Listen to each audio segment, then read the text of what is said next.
Hello again, everyone, and welcome back to Amnesia: The Dark Descent.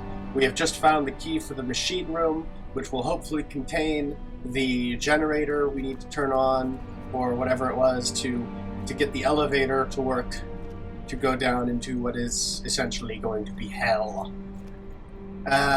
So now, we need to see about fixing that machine. The strange letter frightened him, but it was also the only one which offered some comfort. So we'll have a look in here and see what we can find. Now I know I don't remember every detail of all the layouts, but I know generally what we have to do. But I will try and make show the reasons behind everything. So like right now, I could be doing something else to make progress, but technically I haven't learned what I need to do yet until I've come in here. So I'm going to do that for everyone else. July, 1839. Today I went to the university looking for answers. I was able to sneak into Herbert's office and pick up an address book along with some relevant textbooks. Professor Taylor at the Faculty of History was very helpful, and I managed to approach the subject of the orbs. The most interesting aspect was the prevalent trace they had left in our culture. The mythic orbs may, in fact, have inspired the globus cruciger, which so many royal regalia holds to this day. In ancient times, the orbs were held by priests as a symbol of the sun and its power. As I was leaving, I overheard a disturbing conversation. Sir William Smith, the geologist, was killed last night. Less than a fortnight had passed since I'd asked for his expertise. I know it's silly, but I can't help feeling responsible somehow.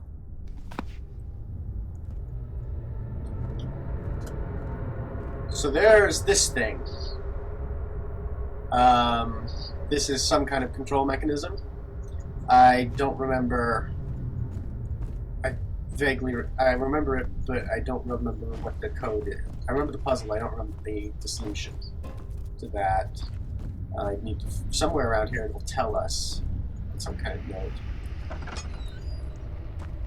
That's a terrible sound. Was that a one? No, that's just something hanging from the ceiling. So there's that, and then in here there should be a place for some control rods. Yeah. So in here's some slots, we need to put some control rods. That we don't have. We need to go find those. Here's a note. Machine equipment memo. Note there are only 2 spare rods left in storage for the elevator machinery. Make sure to only discard the ones which are badly damaged and keep the others in the inner study rooms in case all 3 would crack again. Yeah, so there should be a note here somewhere that explains that we need control rods. July, 1839. I've read every book I can find on the subject. While rich in legend and hearsay, my knowledge is lack for the insight I crave. I've sent letters to many in Herbert's address book and received answers of varying importance. Today, I got one which differed greatly from the others. From a baron in Prussia. He said nothing about the quaint stories of priests in underground temples. He didn't even mention them. He simply wrote, "I know. I can protect you. Come to Brennenburg Castle." Signed, Alexander. What am I to make of this? Protect me from what? Is someone after me? I looked up Brennenburg and traced it to the Prussian woods near the Baltic Sea. While being the least informative letter I've received, it causes me greatest distress and interest. As I write, my thoughts are drawn to my nightmares in which a most disturbing sound calls to me. A sound defying description. A voice from the void. The last few weeks have been awful, with so many sleepless nights dreading a repeat of those horrid dreams. Tomorrow, I shall visit my physician, Dr. Tate, in hope that he can provide me with sedatives to help me sleep. So that note from a baron in Prussia was a note from Alexander, Baron of Brennenburg, the castle we're in. Just to save some running back and forth, I know I'm going to need this downstairs, so I'm just going to bring it with me now. And you'll see why I need it in just a moment. There is a machine over here. I'm going to light I should be actually lighting something because I don't want to waste my oil here. My oil's rather important, and I have a load of tinder boxes. So there's some coal here. There's some more oil, which is good. I can take that with me. And is there anything else valuable? There's a lot of coal down here, but get to that in a minute. There's a tinder box. Okay, so now what I needed the gear for is there's a machine right over here, and you'll see there's even more gears that I need to go get that are upstairs. So I'll have to go run back and get them. 17th of July, 1839. How has this escaped me? They're all dead. Limbs scattered, heads split down the middle, their skin flayed as if boiled. I feel like I'm falling into myself. What's happening? Sir William Smith, Professor Taylor, now Dr. Tate. Is it following me? How can it not be? It's the damn thing I brought from Africa. Something is after me. I have no choice but to trust the Baron. He better know what he claims. If he is wrong, I suspect he'll regret it as well.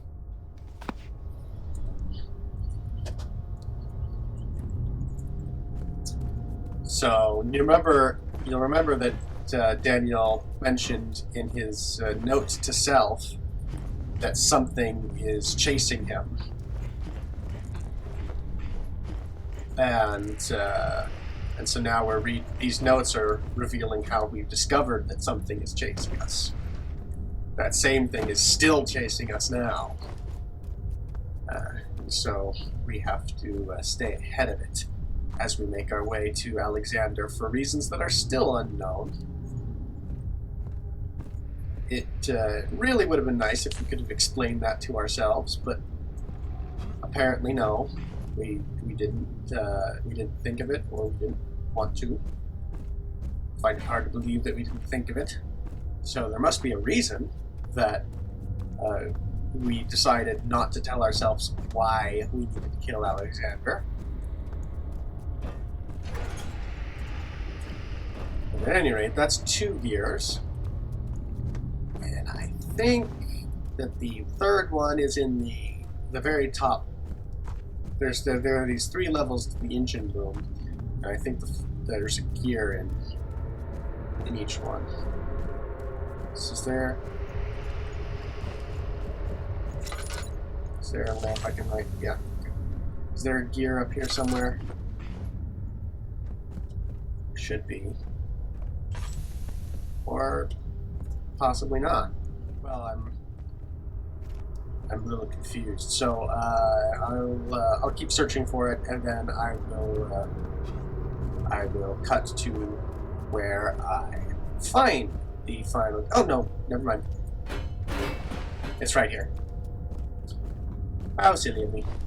Never mind then. All right. So now we have all the gears in place, and we will find machinery needs more work before it will run. I remember one thing it needs is it does need some coal in here. I'm not sure how much coal it needs, but we'll just throw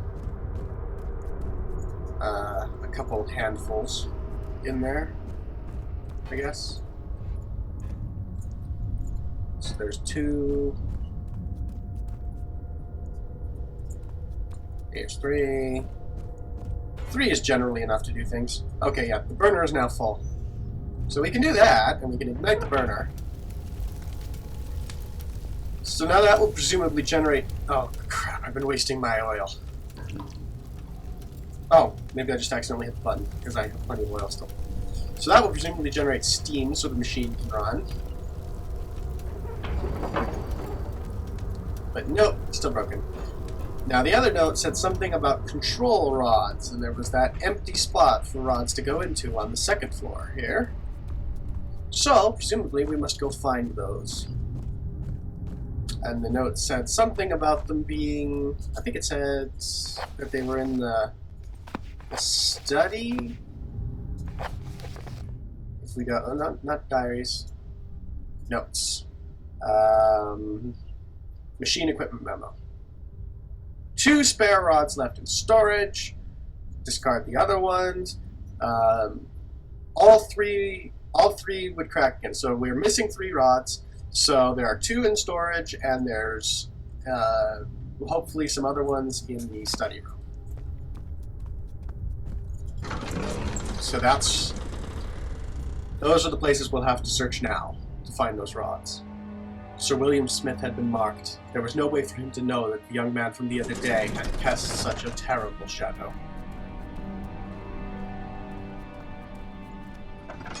So now the storage is way over there on the side, and the study is up here. So we'll go into the study first because it's closest. Professor Taylor was the second death caused by his damned curiosity.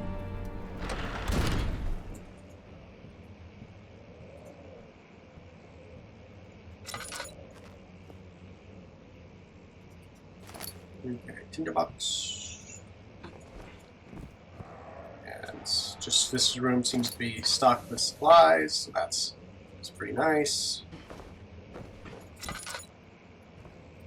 And there's nothing else really here. Moving on.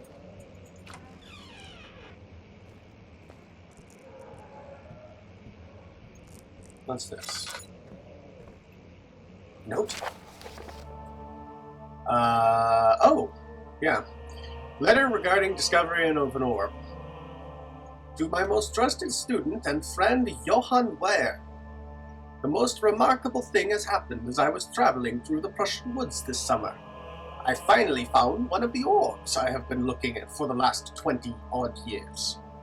As it is inexplicable, it is as inexplicable as the Heliodromus described in the Hortus Conclusus. It was as it was told about, an underground Mithraic temple crowned with the unearthly artifact. The orb was big enough to fill my cupped hands, and the texture was smooth and jagged. Its color washed well rich. Contrast is not enough to describe its nature. It was an impossibility, an artificial paradox, captured within stone.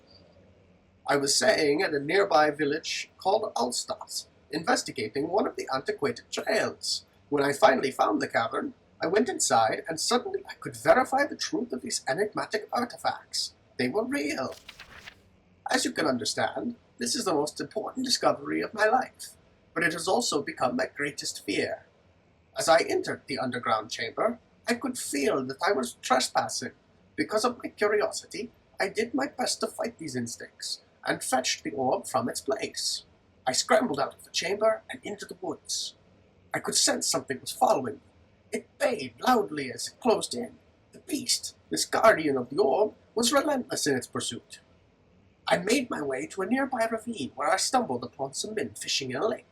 I tried to warn them as I passed, but fortunately they remained as I continued to make my escape. When I heard their cry of pain echo through the valley, I felt such a tremendous sense of relief, thinking I would be spared. Suddenly, a blue shimmering light engulfed me, and the colors of the forest were washed away before my eyes. I kept running through the bleak surroundings. The trees had turned charcoal black, with leaves of cinder, the ground covered in murky water. I pressed on through the drenched land, as the glowing ember gave way to the rising wind and rained on me. I could hear pleading screams in the distance, and I joined in as pain and fear overtook me. I fell to the ground, gasping for air.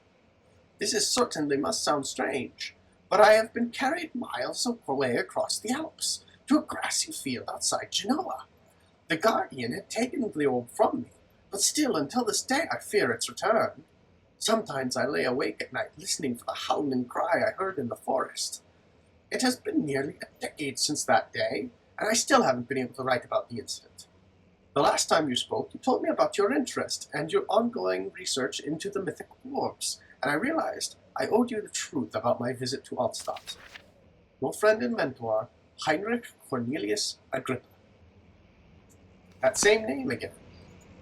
You recall there was a note that talked about him that mentioned how he came to visit this area and then showed up or died some years later far away, denying that he'd ever been here.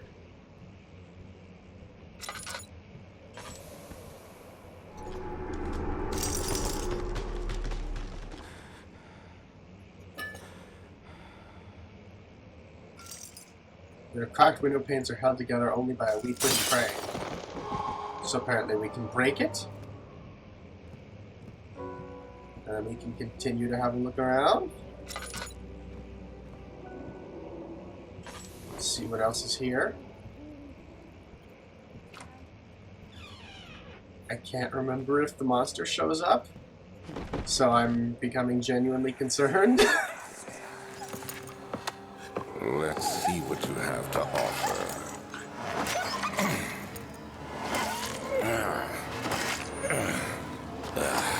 What a mess. I should have sharpened the saw, but I can sense it. It's definitely there.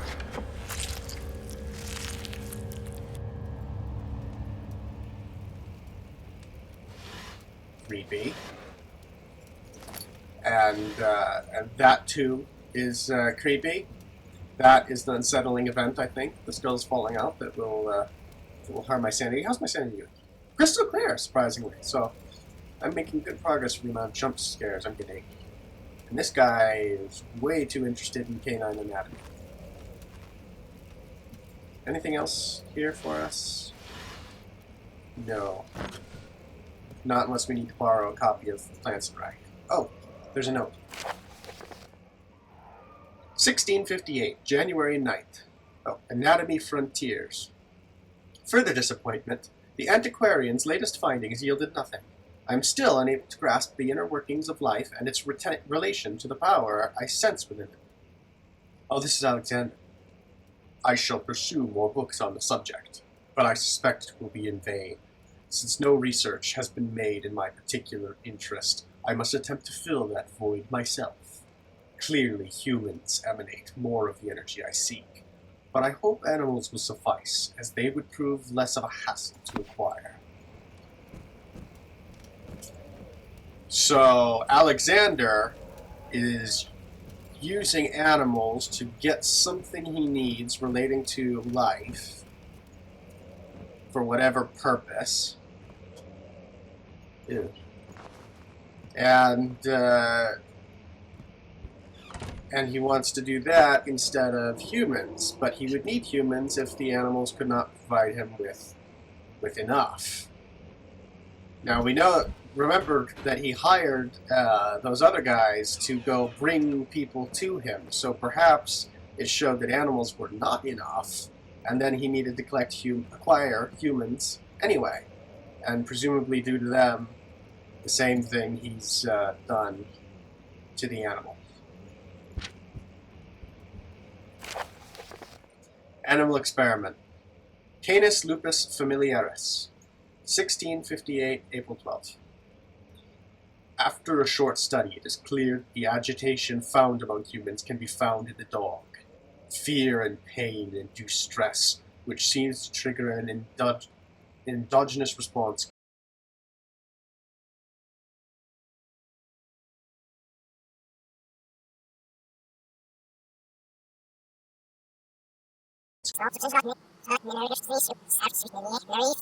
Fear and pain induce stress, which seems to trigger an endogenous response, causing the animal to burst with energy. I believe that the catalyst is produced in the brain. It is difficult to determine exactly where and what it is, but I can sense it. It reeks of cosmic genesis. There is an inherent problem in harvesting this energy, since the creature is bound to die from the exercise. I must refine this process of torture to enable any real work to be done. More experiments must be performed, but it seems that only human beings are able to produce the amounts necessary. It might be their ability to appreciate the severity of the process that ultimately augments their experience of terror.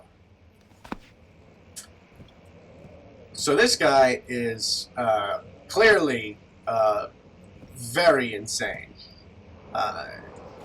And so now We're starting to put together a picture of why our past self would have said that that we might want to kill this guy, but still, there's more to the picture going on, because obviously we're being chased by something. How did that happen? Oh, I think a tree fell in the forest. So that's fine.